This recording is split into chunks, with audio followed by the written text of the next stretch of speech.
Capítulo 6. La época de los totalitarismos, 1933-1939.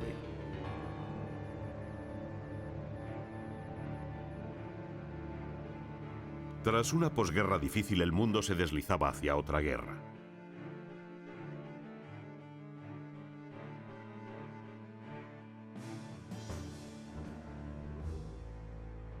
El asesinato de Alejandro I de Yugoslavia en Francia en 1934 dibujó en el horizonte funestos presagios.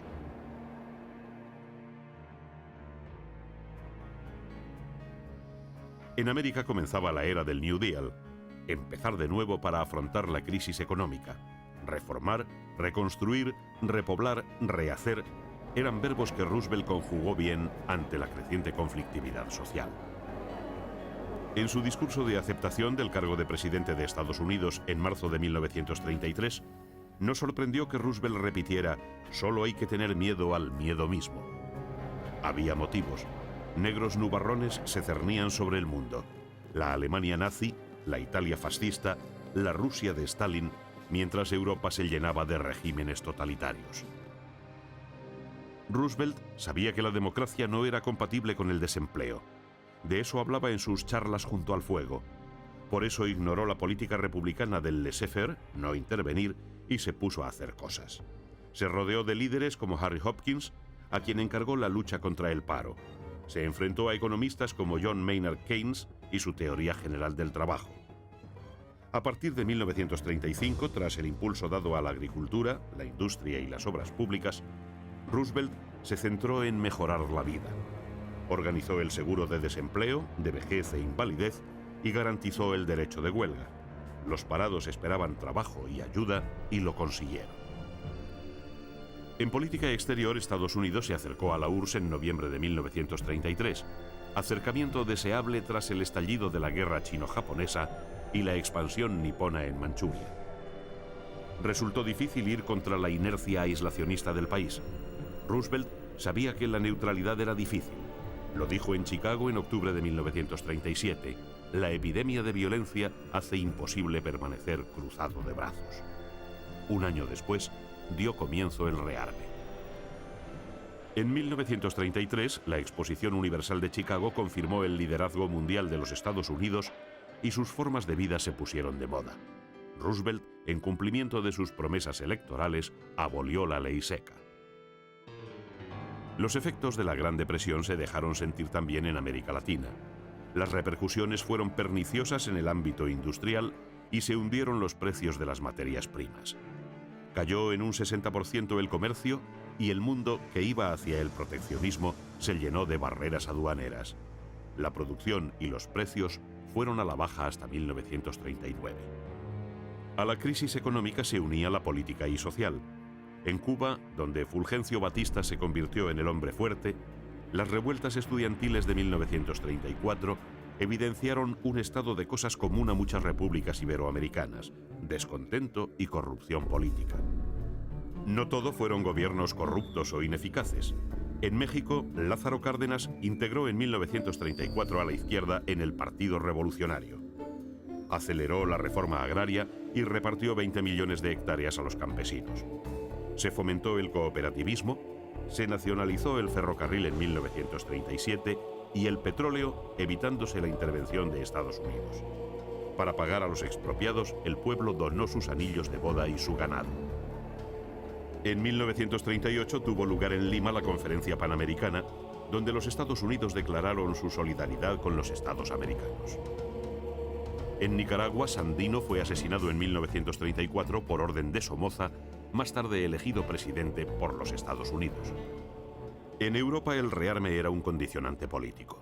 El primer ministro inglés Baldwin no escuchó a Winston Churchill, que le instaba a ello, hasta 1934, cuando todos habían tomado ya posiciones. La URSS pasó de 600.000 hombres a 1 millón. Italia mantenía en filas a medio millón. El mariscal Pétain restableció el servicio militar de 2 años en Francia y Hitler ordenó medidas similares creando la Wehrmacht, el ejército nacional, en contra de lo dispuesto en Versalles. Francia protestó ante la Sociedad de Naciones aquel ataque al Tratado de Paz, mientras Inglaterra negociaba en Berlín extraños acuerdos. Se rumoreaba que los conservadores no veían mal a los nazis y alguien relacionó aquellas conversaciones secretas con la abdicación de Eduardo VIII oficialmente por amor. Un nuevo monarca sería coronado, Jorge VI, cuya hija Isabel se convertía en princesa heredera. De aquel ajetreo diplomático salió un tratado entre Francia, Inglaterra e Italia, comprometiéndose todos a garantizar la independencia de Austria. Hitler se reía e Italia pensaba en Abisinia, que invadió en octubre de 1935 sin que Haile Selassie pudiera evitarlo. La Sociedad de Naciones impuso sanciones, pero Mussolini, como había hecho Japón tras el informe Lytton, que denunciaba su acción ilegal en China en 1933, respondió retirando su delegación de Ginebra. Alemania había hecho lo mismo muchas veces y no le había pasado nada. Era natural que nazis y fascistas anduvieran envalentonados. Nadie estorbaba sus planes. En enero de 1935 se celebró el plebiscito del Sarre y su población votó por reintegrarse en Alemania. Y en marzo de 1936, Hitler dispuso la remilitarización de Renania en contra de lo acordado en Versalles y lo decidido en Locarno. Francia pudo haber resuelto entonces el desmán, pero Chamberlain, garante del pacto de Locarno, se conformó con elevar una protesta. Hitler era imparable. Su prestigio entre la población alemana subía como la espuma. La debilidad de los demócratas trastocó el sistema diplomático. Ningún pacto servía. En 1935, el de asistencia franco-soviético o el de la URSS con Checoslovaquia para frenar el expansionismo alemán habían quedado en agua de borrajas. Víctor Manuel III estaba encantado. En un par de años, el duce le había hecho rey de Albania y emperador de Abisinia. El panorama alemán en vísperas de la Segunda Guerra Mundial era preocupante, sobre todo tras la crisis de los Sudetes. En 1934 murió Hindenburg. Hitler asumió también la presidencia e instauró el Tercer Reich. El terror se extendió. La fuga de intelectuales y artistas se aceleró. Freud, Einstein, Adorno, Thomas Mann, Arnold Schoenberg. Desde 1934 la Gestapo estaba controlada por el jefe de las SS, Heinrich Himmler. En 1935, con las leyes de Nuremberg, comenzó la persecución judía. Las deportaciones y los campos de concentración no eran un secreto, pero el mundo prefirió cerrar los ojos. La construcción de infraestructura se hizo gracias a las letras MEFO. El Tercer Reich debía en 1938 42.000 millones de marcos. No importaba. A la postre, se utilizaría el dinero, las propiedades, las obras de arte, incluso los anillos de boda y los dientes de oro de los millones de judíos que iban a ser inmolados. Incluso sus ahorros fueron requisados, juego sórdido al que se prestaron naciones como Suiza, cómplice ayer y hoy en tanta miseria. El potencial militar alemán fue en ascenso. En 1934 Alemania contaba con 13 millones de hombres en filas, y Göring inició su plan cuatrienal con una frase: más cañones y menos mantequilla.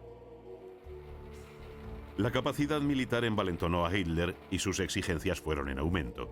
Quería las regiones germanoparlantes checas, 3 millones de sudetes o ciudadanos de cultura germana. El gobierno de Masaryk se negó. Hitler concentró fuerzas en la frontera.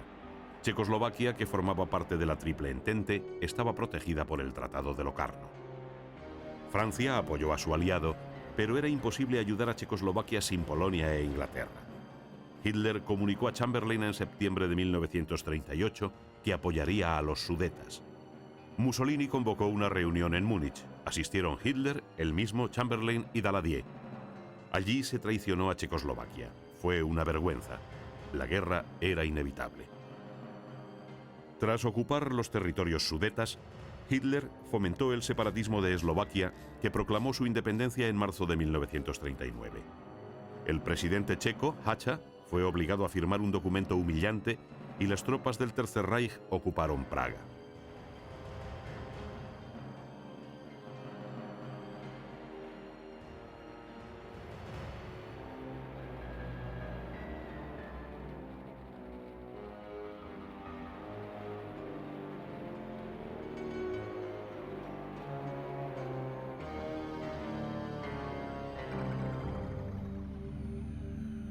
Inglaterra y Francia se apresuraron a garantizar la independencia de Polonia, que iba a ser la próxima con el pretexto del corredor de Danzig. Todos miraron hacia la URSS. pero Stalin miraba hacia otra parte. Su ministro de Exteriores, Molotov, admiraba a Hitler. Era natural, ambos coincidían en el desprecio a la justicia e incluso a la vida. Además, entenderse con Hitler era acariciar la posibilidad de repartirse Polonia. Otro hecho que se veía venir era la agonía de Austria. En julio de 1934 se produjo en Viena un fallido golpe de Estado nazi, pero el duce, amparado en lo previsto por los protocolos de Roma de aquel mismo año, envió 2 divisiones y los alemanes desistieron. El fascismo italiano daba la cara por el fascismo austriaco de Dollfuss, que aquel mismo año sería asesinado por agentes nazis, ya que era un problema para la Anschluss o anexión que se produciría el 13 de marzo de 1938, en que Austria se convertía en la marca oriental del Tercer Reich.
No todo eran desgracias. Había sitio para la diversión y la vida. Pero en medio de la alegría intrascendente y de la música, los ruidos de sables eran cada vez más audibles. El mundo no estaba para inspirar optimismo. En España, la izquierda, que se presentó unida en un frente popular, ganó las elecciones en febrero de 1936, provocándose graves altercados callejeros.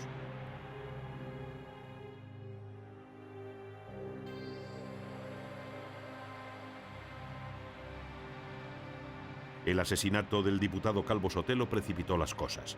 El 17 de julio de 1936, la guarnición de Melilla declaró el estado de guerra y el 18 se sublevó Franco.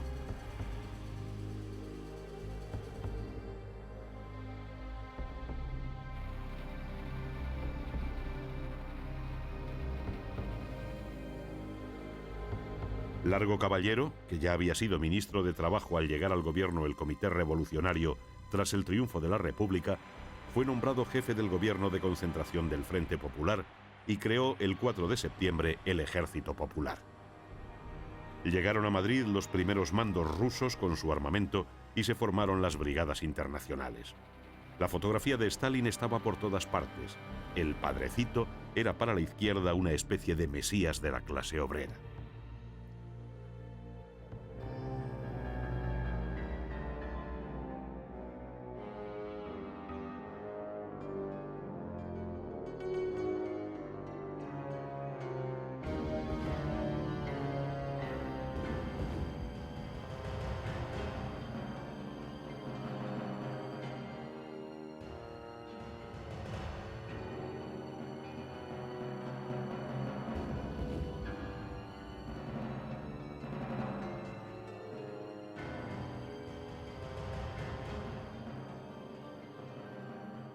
En noviembre de 1936, con la llegada de los nacionales a la ciudad universitaria madrileña, el gobierno republicano se trasladó a Valencia. El Frente de Madrid se estancó, mientras tropas italianas al servicio de los nacionales fracasaban en Guadalajara.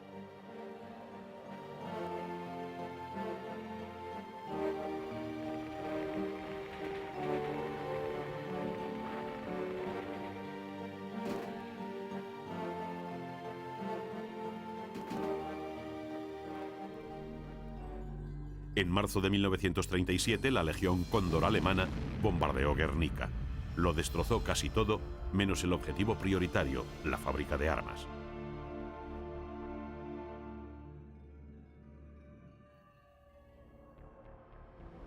Cayó el gobierno de Largo Caballero y Negrín expuso el 1 de mayo de 1938 en su programa acelerar el fin de las hostilidades. nadie parecía interesado. Hitler, que había empezado la ayuda al bando nacionalista enviando tropas disfrazadas de turistas, quería que Franco ganara la guerra. Lo mismo quería Mussolini, y estas preferencias inhibieron a Francia e Inglaterra, que no osaban enfrentarse a Alemania. En el fondo se tenían las miras puestas en la guerra mundial que se avecinaba, unos esperando evitarla y otros esperando forzarla. Así las cosas, los republicanos contraatacaron en Brunete y Belchite. En octubre de 1937 el gobierno se trasladó a Barcelona. Franco marchó hasta el Mediterráneo y cortó en dos la España Roja. En julio de 1938, en una gran ofensiva republicana, 7 divisiones cruzaron el Ebro para retroceder en noviembre ante el empuje de los nacionales. Hubo 70.000 bajas. Las brigadas internacionales regresaron a sus países. Barcelona capituló en enero de 1939. El 1 de abril, la guerra había terminado. Atrás quedaban 1 millón de muertos y un país destrozado.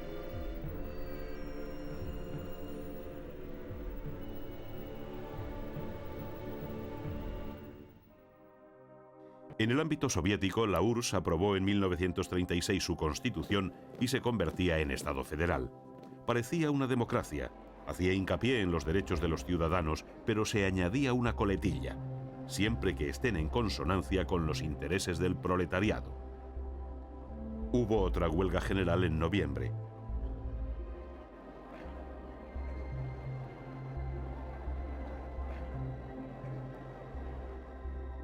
Nadie se esforzó en frenar a Hitler. Pío XI, que moría en 1939, lo intentó, pero su pontificado estuvo más ocupado en combatir el materialismo y la revolución intelectual. Lo suyo era impulsar la acción misionera y fomentar el activismo de la palabra frente al de las bombas, como mostraron sus encíclicas Divini Redemptoris contra el marxismo o Mit brennender Sorge, con ardiente preocupación, contra el totalitarismo en 1937. Mientras los intelectuales hablaban del ocaso de la religión, las iglesias se llenaban de gente decepcionada. Pío XII, que había sido nuncio en Berlín y conocía a Hitler, asumió el pontificado en 1939. No albergaba esperanzas. La Iglesia, ¿qué podía hacer? Ser un gigantesco paño de lágrimas. En China, Chiang Kai-shek asumió la presidencia en 1935 tras vencer al Ejército Rojo. Terminaba una parte de la guerra civil. Un año antes, Mao Zedong había empezado la larga marcha de los supervivientes, un recorrido de 10.000 kilómetros que terminó en 1936 fundando en Yenan su República Comunista. Aquel año, Chiang Kai-shek fue detenido por los generales manchúes porque no atajó la penetración japonesa en Manchuria. Zhou Enlai consiguió liberarlo a tiempo para participar en la guerra chino-japonesa que lideró Chiang Kai-shek tras una alianza entre el Kuomintang y los comunistas. En 1937, Japón, que un año antes había estrechado su amistad con Alemania en el pacto anti-Comintern, invadió China con un pretexto banal: el incidente del puente de Marco Polo cerca de Pekín, donde soldados japoneses y chinos intercambiaron disparos. Así dio comienzo la guerra chino-japonesa, que acabaría 8 años después. Aviones japoneses bombardearon la capital china. Las tropas niponas desfilaron por Nankín tras desembarcar en Shanghái. 1 millón de kilómetros cuadrados fueron ocupados y con ellos cerca de 60 millones de chinos. Mao Zedong y Chiang Kai-shek depusieron sus diferencias. La India siguió bajo la desobediencia civil propugnada por Gandhi hasta 1934. En 1935, el Government of India Act otorgaba un poder enorme a virreyes y gobernadores. 2 años después, Birmania fue proclamada colonia británica. En Oriente Medio, la geografía, la estrategia política y el petróleo determinaron su grado de importancia. En 1933, tras la muerte de Faisal, fue proclamado rey de Irak Ghazi I, que inauguró el oleoducto Irak-Haifa en Israel. Mientras, Arabia, reino saudita fundado en 1932, se veía envuelto en guerras con el Yemen desde 1934. En Palestina, el acceso nazi al poder disparó la inmigración judía, que en 1935 superó los 60.000 inmigrantes, el doble que 2 años antes, y los árabes pidieron a Inglaterra el cese de aquella inmigración.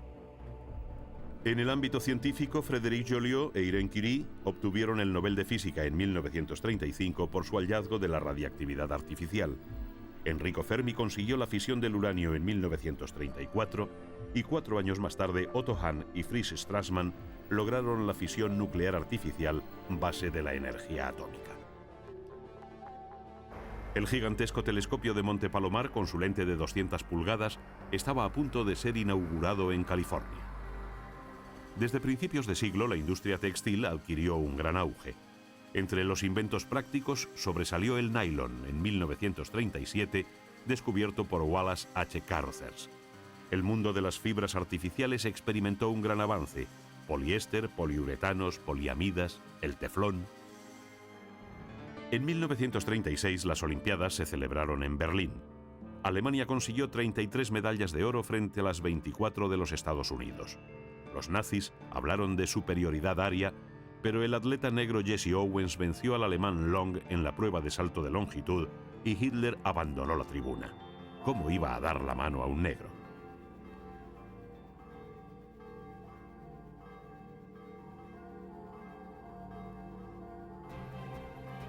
El boxeo vivía en Italia un momento dulce con Primo Carnera, que en 1933 ganó el título mundial. Fue la época dorada de este deporte. En 1936, el alemán Max Schmeling venció por KO a Joe Louis y se disponía a enfrentarse a Jim Braddock. Pero fue Joe Louis quien derrotó en 1937 a Braddock, convirtiéndose en el primer campeón negro de los pesados desde los tiempos de Jack Johnson. En 1937, el desastre del Zeppelin Hindenburg sobrecogió al mundo al caer envuelto en llamas sobre New Jersey tras cruzar el Atlántico. Causó sensación la desaparición del hijo de Lindbergh.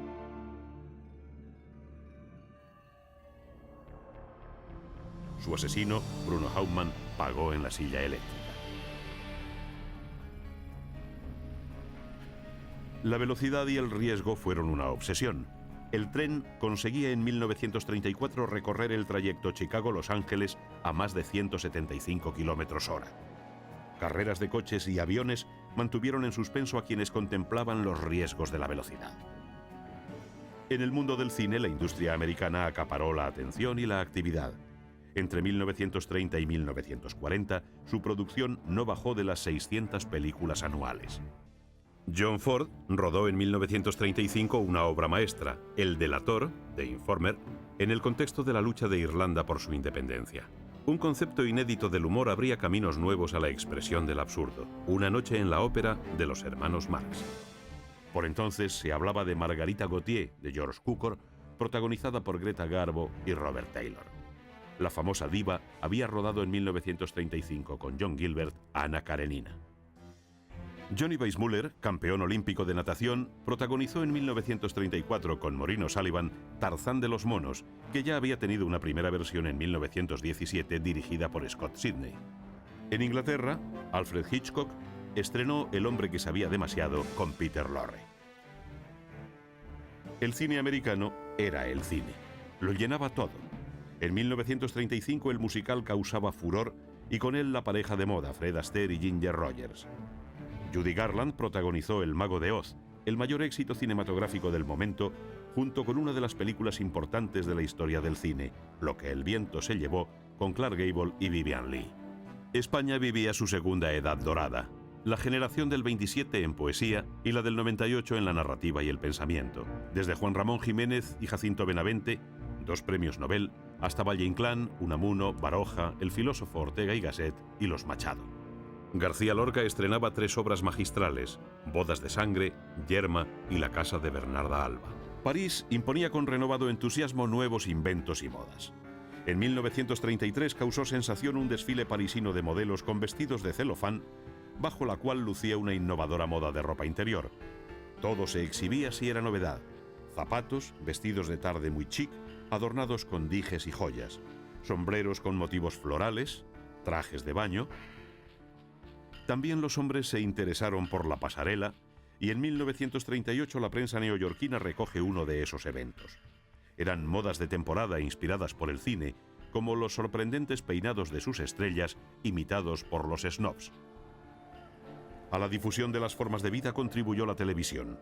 Tras medio siglo de pruebas, la BBC dio con un sistema de 405 líneas y 25 imágenes por segundo.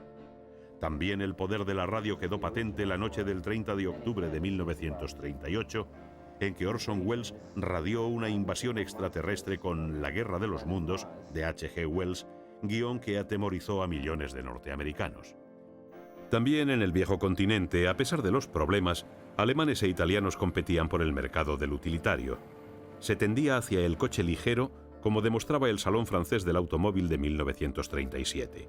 Se buscaba combinar seguridad, velocidad y confort a buen precio. Pero no es esta una época para la sonrisa. Los nacionalismos, la lucha de clases, el odio racial, todo junto creó una voluntad de enfrentamiento. El conde Ciano, ministro de Exteriores de Mussolini, preguntó a su colega alemán tras la toma del corredor de Danzig si era eso lo que querían los alemanes. Y Ribbentrop contestó con tremendo cinismo: no, ahora ya no, ahora queremos la guerra.